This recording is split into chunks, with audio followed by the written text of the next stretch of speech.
आज हम जो स्टार्ट करेंगे वो है मूविंग चार्ज एंड मैग्नेटिज्म। हमारा चैप्टर नंबर 4 क्लास 12th का बेटा। तो मूविंग चार्ज एंड मैग्नेटिज्म, जैसा कि नाम से ही पता लग रहा है, मैग्नेटिज्म से रिलेटेड टॉपिक है।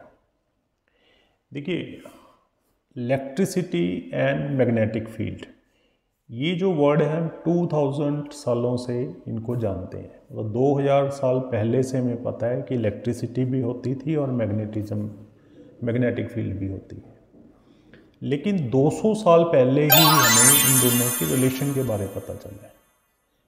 दोनों को इंडिविजुअली हम जानते हैं 2000 साल पहले से, बट इन दोनों की आपस में रिलेशन क्या है ये हमें सिर्फ 200 साल पहले पता लगा है।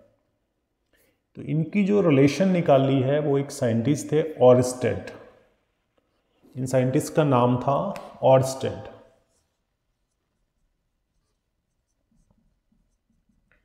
ऑरस्टेड ने इनकी रिलेशन 1820 में फाइंड आउट की। वो कोई एक्सपेरिमेंट कर रहे थे। उस एक्सपेरिमेंट में उन्होंने नोटिस किया, 1820 में वो एक्सपेरिमेंट कर रहे थे, तो उन्होंने नोटिस किया कि जब वो किसी वायर में से करंट पास कर रहे हैं तो उसके अराउंड कुछ एक्टिविटी हो रही है। उस एक्टिविटी को उन्होंने मैग्नेटिक कंपास से काउंट किया। मैग्नेटिक कंपास से उन्होंने फाइंड आउट किया कि उस वायर के चारों तरफ कुछ ना कुछ एक्टिविटी हो रही है, और उस एक्टिविटी का नाम उन्होंने मैग्नेटिक फील्ड दिया। यानी कि 1820 में ऑरस्टेड के एक्सपेरिमेंट से ही हमें पता लगा कि इन दोनों की आपस में रिलेशन है। तो हम देखते हैं कि ऑरस्टेड का एक्सपेरिमेंट क्या है। सबसे पहले देखो, ऑरस्टेड ने क्या किया, एक पेपर लिया और उस पेपर को उन्होंने रखा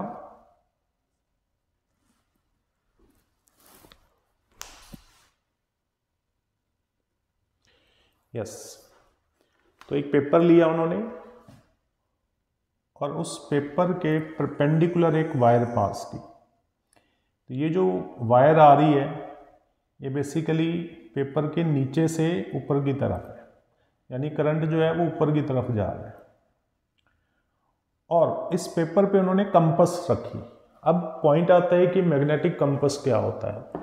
तो जिन बच्चों को नहीं पता, जैसे कंपास वर्ड का मतलब होता है टू गिव द डायरेक्शंस, तो मैग्नेटिक कंपास का मीनिंग होता है डायरेक्शन फॉर मैग्नेटिक फील्ड। तो इसकी जो डायरेक्शंस होती हैं, जैसे इस टाइप की निडल है, ये इसका नॉर्थ हिस्सा होता है, ये साउथ होता है। तो जब उसने मैग्नेटिक फील्ड यहां रखी तो उसने देखा कि ये कुछ इस टाइप की डायरेक्शन दे रही है, मतलब ऐसे।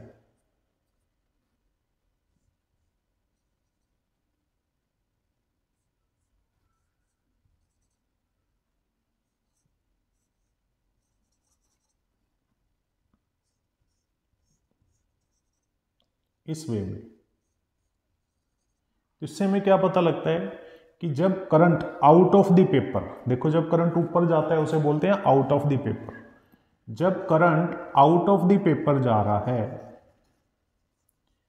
तो जो मैग्नेटिक कंपास है वो इस वे में जा रही है, ठीक है, मतलब एंटी क्लॉकवाइज। डायरेक्शन क्या है? Anti clockwise. मतलब अगर किसी वायर में current out of the paper है तो उसकी मैग्नेटिक फील्ड क्या है? उसके अराउंड है एंटी क्लॉकवाइज। फिर सेम एक्सपेरिमेंट हमने किया, उसी वायर को लिया। अब जो करंट है वो इनटू द पेपर है, नीचे की तरफ। अब ये जो डायरेक्शंस होगी ये उल्टी होगी, इससे जस्ट अपोजिट।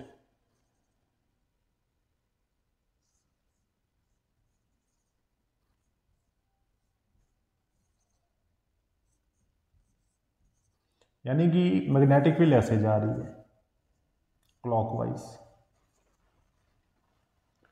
तो इस एक्सपेरिमेंट से क्या पता चलता है कि करंट की डायरेक्शन चेंज करोगे तो मैग्नेटिक फील्ड की डायरेक्शन भी चेंज होगी। देखो, ऑरस्टेड ने दो बातें बताई।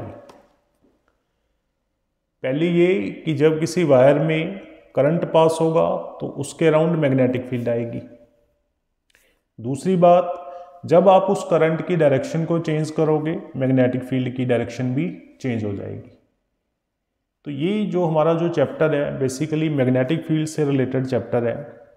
इस चैप्टर के अंदर हम दो चीज़ें सीखेंगे।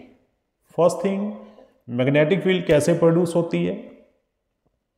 सेकंड, जितने भी हमारे पास पार्टिकल है, इलेक्ट्रॉन, प्रोटॉन, चार्ज पार्टिकल है, उन पे मैग्नेटिक फील्ड फोर्स कैसे एक्ट करती है। फर्स्ट क्वेश्चन है, how we find force on electron, proton या कोई भी charge particle and how magnetic field is produce. हमारा नेक्स्ट टॉपिक होगा how to find direction of magnetic field. पहले इसको लिख लो,